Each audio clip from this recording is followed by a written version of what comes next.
গুরুত্বপূর্ণ। রিড কলেজে সম্ভবত দেশে সেরা ক্যালিগ্রাফি শেখানো হতো সে সময়। ক্যাম্পাসে সাঁটা পোস্টার সহ সব কিছুই করা হতো চমৎকার হাতের লেখা দিয়ে।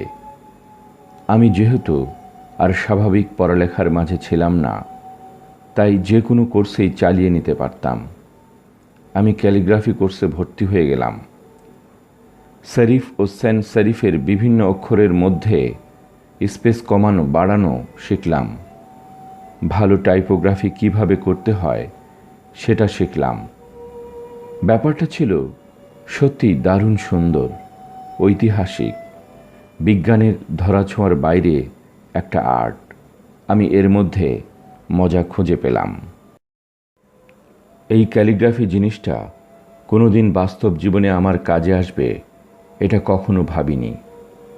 কিন্তু 10 বছর পর আমরা যখন আমাদের প্রথম ম্যাকিনটশ কম্পিউটার ডিজাইন করি, তখন এর পুরো ব্যাপারটাই আমার কাজে লাগলো। ওটাই ছিল প্রথম কম্পিউটার যেটায় চমৎকার টাইপোগ্রাফির ব্যবহার ছিল। আমি যদি সেই ক্যালিগ্রাফি কোর্সটা না নিতাম, তাহলে ম্যাক কম্পিউটারে কখনো নানা রকম অক্ষর এবং আনুপাতিক দূরত্বের অক্ষর থাকতো না।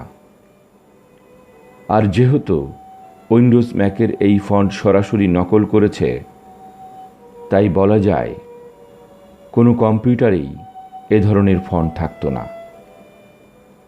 আমি যদি বিশ্ববিদ্যালয়ে না ছাড়তাম, তাহলে আমি কখনোই ওই ক্যালিগ্রাফি কোর্সে ভর্তি হতাম না এবং কম্পিউটারে হয়তো কখনো এত সুন্দর ফন্ট থাকতো না। অবশ্য বিশ্ববিদ্যালয়ে থাকা অবস্থায় এসব বিচ্ছিন্ন ঘটনাকে এক সুতায় বাঁধা অসম্ভব ছিল। কিন্তু 10 বছর পর পেছনে তাকালে এটা ছিল খুবই পরিষ্কার একটা বিষয়। আবার তুমি কখনোই ভবিষ্যতের দিকে তাকিয়ে বিচ্ছিন্ন ঘটনাগুলোকে এক সুতোয় বাঁধতে পারবে না। এটা কেবল পেছনে তাকিয়েই সম্ভব। অতএব তোমাকে বিশ্বাস করতেই হবে বিচ্ছিন্ন ঘটনাগুলো একসময় ভবিষ্যতে গিয়ে একটা অর্থবহ জিনিসে পরিণত হবেই।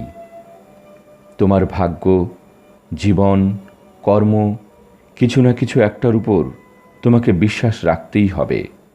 এটা কখনোই আমাকে ব্যর্থ করেনি, বরং উল্টোটা করেছে। আমার দ্বিতীয় গল্পটি ভালোবাসা আর হারানোর গল্প। আমি খুব ভাগ্যবান ছিলাম, কারণ জীবনের শুরুতেই আমি যা করতে ভালোবাসি তা খুঁজে পেয়েছিলাম। আমার বয়স যখন 20, তখন আমি আর ওজ দুজনে মিলে আমাদের বাড়ির গ্যারেজে অ্যাপল কোম্পানি শুরু করেছিলাম। আমরা পরিশ্রম করেছিলাম ফাটাফাটি, তাই তো দুজনের সেই কোম্পানি 10 বছরের মাথায় 4000 কর্মচারীর $2 বিলিয়ন কোম্পানিতে পরিণত হয়। আমার বয়স যখন 30, তখন আমরা আমাদের সেরা কম্পিউটার ম্যাকিনটশ বাজারে ছেড়েছি। এর ঠিক 1 বছর পরের ঘটনা। আমি অ্যাপল থেকে চাকরিচ্যুত হই। যে কোম্পানির মালিক তুমি নিজে, সেই কোম্পানি থেকে কিভাবে তোমার চাকরি চলে যায়? মজার হলেও আমার ক্ষেত্রে সেটা ঘটেছিল। প্রতিষ্ঠান হিসেবে অ্যাপল যখন বড় হতে লাগলো, তখন কোম্পানিটি ভালোভাবে চালানোর জন্য এমন একজনকে নিয়োগ দিলাম যে আমার সঙ্গে কাজ করবে। 1 বছর ঠিকঠাক মতো কাটলেও এরপর থেকে তার সঙ্গে আমার মতের অমিল হতে শুরু করলো। প্রতিষ্ঠানের পরিচালনা পর্ষদ তার পক্ষ নিলে আমি অ্যাপল থেকে বহিষ্কৃত হলাম, এবং সেটা ছিল খুব ঢাকঢোল পিটিয়েই। তোমরা বুঝতেই পারছো ঘটনাটা আমার জন্য কেমন হতাশার ছিল। আমি সারা জীবন যে জিনিসটার পেছনে খেটেছি, সেটাই আর আমার রইল না। সত্যিই এর পরের কয়েক মাস আমি দিশেহারা অবস্থায় ছিলাম। আমি ডেভিড প্যাকার্ড ও বব নয়েসের সঙ্গে দেখা করে পুরো ব্যাপারটার জন্য ক্ষমা চাইলাম।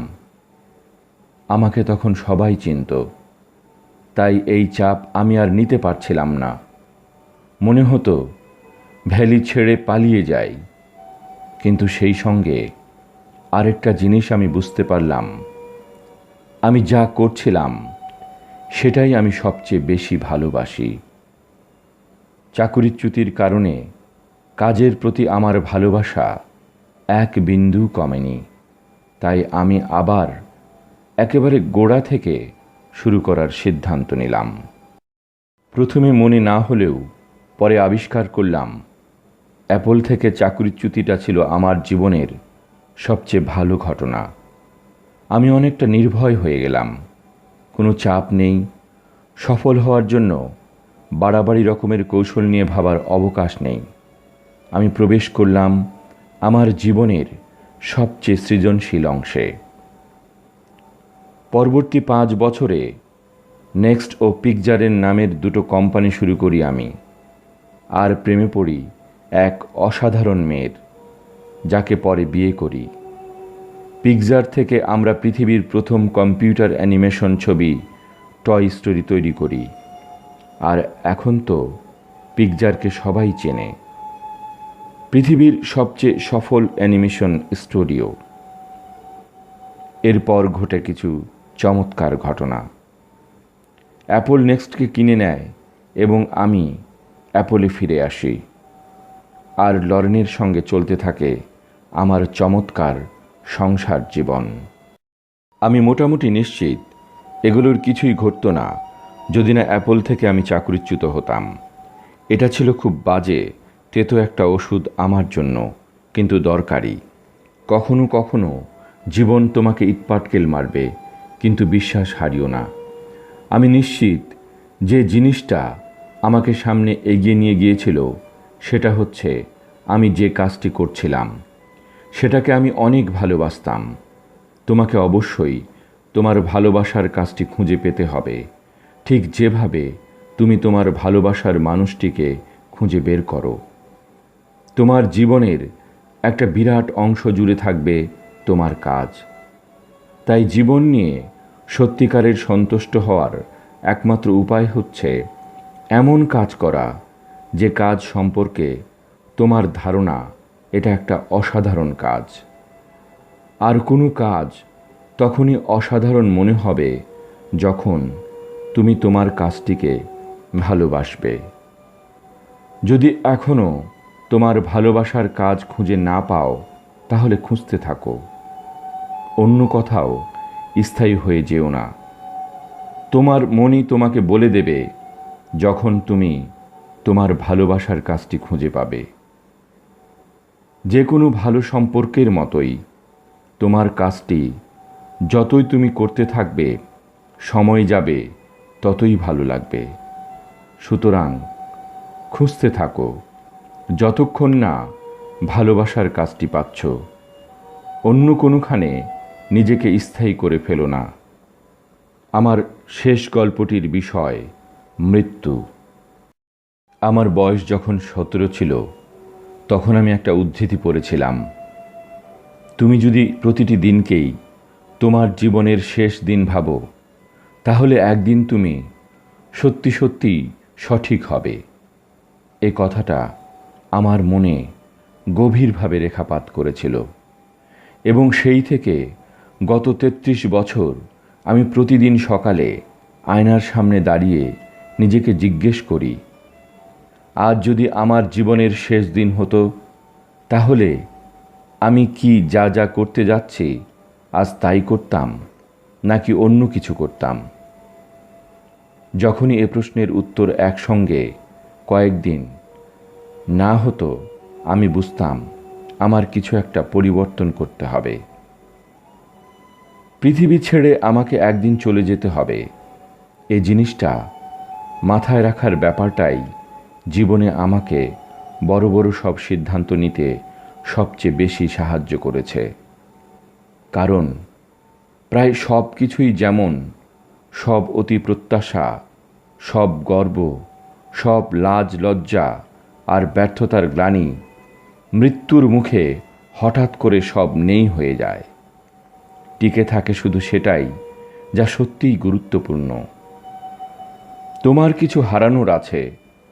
আমার জানা মতে এ চিন্তা দূর করার সবচেয়ে সহজ উপায় হচ্ছে সব সময় মনে রাখা যে একদিন তুমি মরে যাবে। তুমি খোলা বইয়ের মতো উন্মুক্ত হয়েই আছো। তাহলে কেন তুমি সেই পথে যাবে না যে পথে তোমার মন যেতে বলছে তোমাকে? প্রায় 1 বছর আগের এক সকালে আমার ক্যান্সার ধরা পড়ে। ডাক্তারদের ভাষ্য মতে এর থেকে মুক্তির কোনো উপায় নেই আমার। প্রায় নিশ্চিতভাবে অনারোগ্য এই ক্যান্সারের কারণে তারা আমার আয়ু বেঁধে দিলেন 3 থেকে 6 মাস।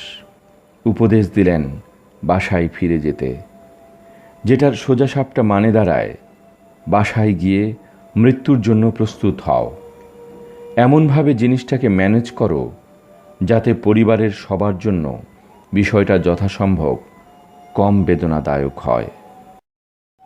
সারাদিন পর সন্ধ্যায় আমার একটা বায়োপসি হলো।